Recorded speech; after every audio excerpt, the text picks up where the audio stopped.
And to their horror, his face and clothes are covered in blood. Mike goes to shower, and Kate asks him what happened.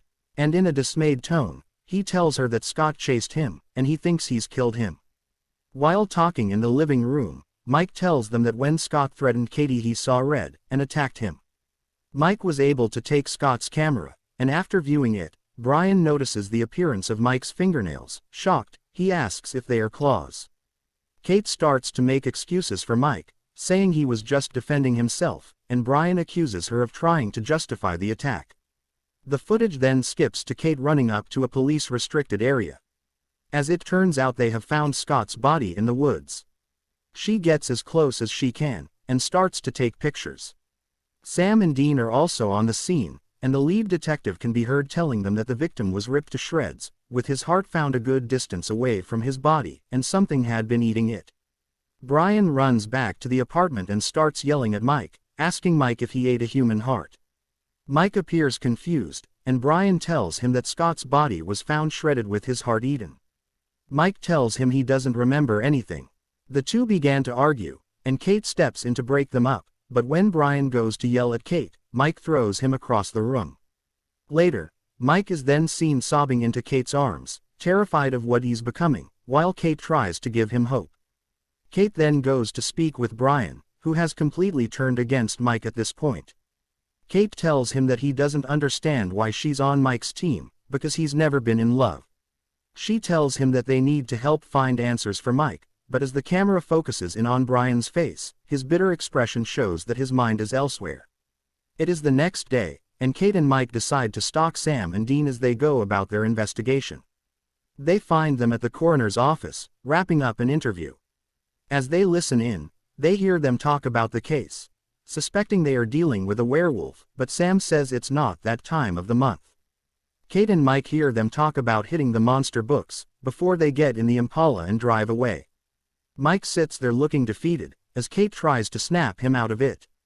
Suddenly, Brian appears, with his camera in hand. They ask him how he found them, and he says he tracked their phones. Mike tells him that he's starting to creep him out, but Brian brushes it off.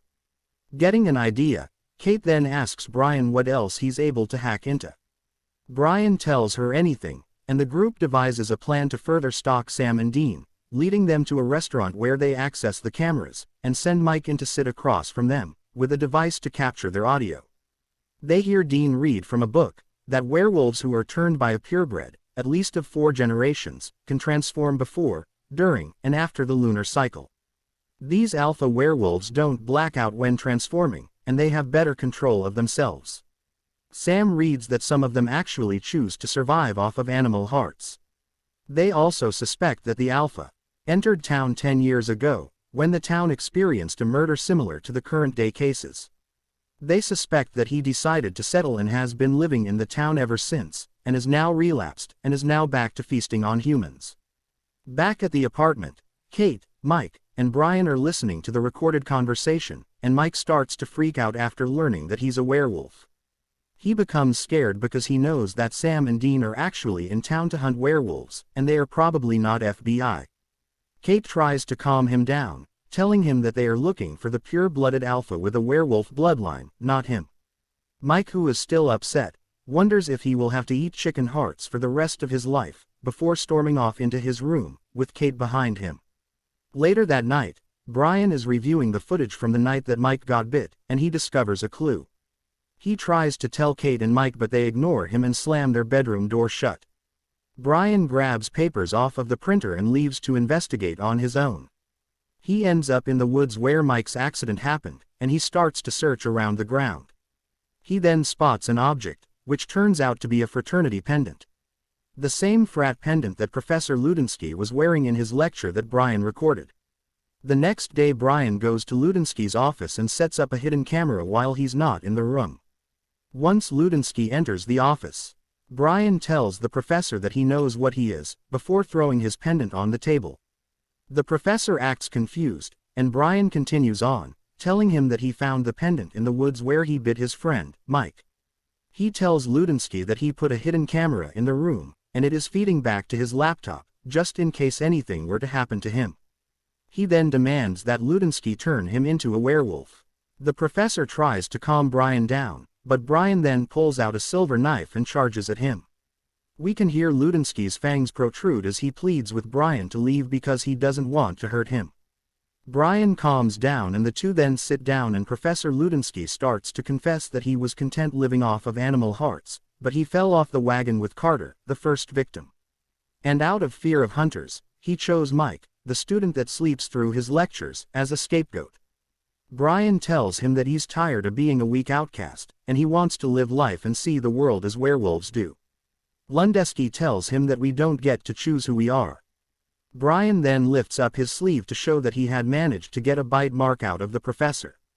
While he's at home showing his mark to Kate and Mike, Sam and Dean's investigation leads them to Professor Ludinsky's office. They don't hesitate to attack him, shooting him with a silver bullet, and before he passes away, Ludinsky thanks them for setting him free.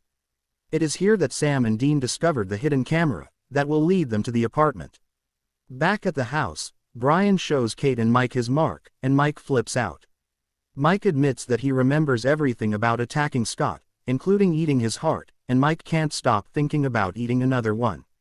Brian suddenly grabs Kate, and tells her that Mike is weak for not embracing what they are, and she would be better off with him now. Kate struggles to get away from him, but it is as if Brian is drunk with power after getting what he wanted, and he doesn't let her go. Mike orders him to let Kate go, and Brian dares him to do something about it. Without pause, Mike charges at him, his fangs and claws out, and the two began to fight. They fall down and continue attacking each other, and it is here that Brian decides to use the silver knife he threatened the professor with, to stab Mike, killing him instantly. Kate runs over to Mike just as he passes away, sobbing. She takes the knife out of Mike's stomach and charges at Brian, slicing his hand. Brian tells her that he loves her, and that they can finally be together, causing Kate to be stunned by his psychosis. He eventually overpowers her, and while holding her he bites her on the shoulder, in order to turn her into a werewolf. Kate runs to the bathroom and starts to sob uncontrollably, as Brian tries to talk to her. She then loses it, and starts to destroy everything in the bathroom, and we can see that her transformation is already done. She stares at herself in the broken mirror, and her facial expression turns cold. She leaves the bathroom and calls out to Brian, telling him that she's ready to accept their new life. When Brian approaches her, she is smiling, and Brian tells her everything will be better now. Kate continues to smile and agrees that things will be better. She hands Brian the camera, and when he starts to record her, she jumps on him and rips him to shreds, leaving blood splatter everywhere. Kate then picks up the camera and proceeds to leave a message for Sam and Dean. She tells them that Mike wasn't always a monster, and the three of them used to be normal. She promises to never eat humans and asks that they give her a chance.